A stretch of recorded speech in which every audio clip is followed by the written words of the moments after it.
بيجمعنا على الحب والخير والسلام. الدنيا لما تضحك وقتها حلمنا بيتحقق، أمانينا وأحلامنا كلها بتتحقق. نمد إيدينا لرب العالمين، نطلب منه من غير خجل أو خوف. وقتها كلنا نقول يا رب. وقت السجود بنكون أقرب لربنا، وقت السجود قلوبنا بتخشع لربنا.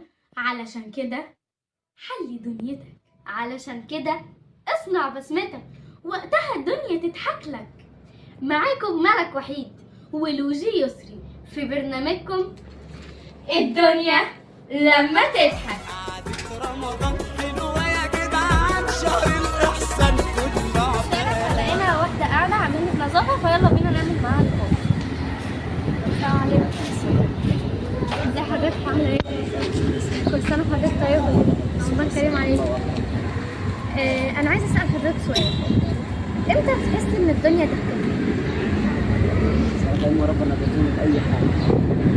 ربنا يرزقك يا رب. يعني مثلا في حاجة بتتمنيها نفسك تعمليها؟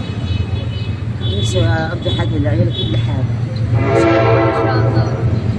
مثلا ربنا بيديني حاجة، ربنا غني حاجة. هسألك سؤال ولو جاوبتي عليه هتاخدي معانا جايزة. احنا منتخب الحب والخير والسلام عاملين مسابقة، وهنسألك سؤال لو جاوبتي عليه هتاخدي معانا جايزة بسيطة.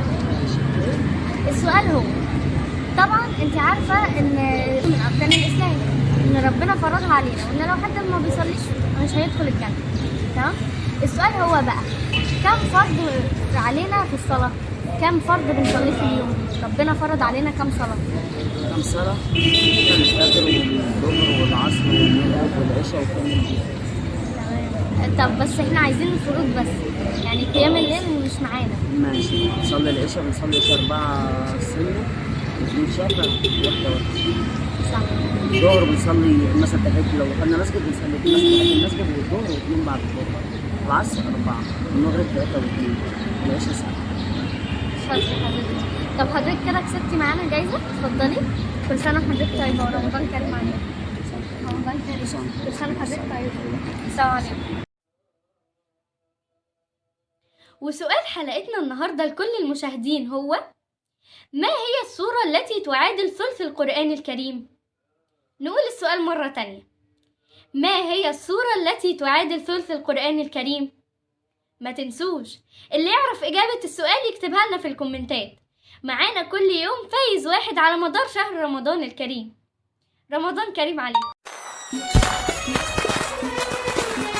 الله الله الله.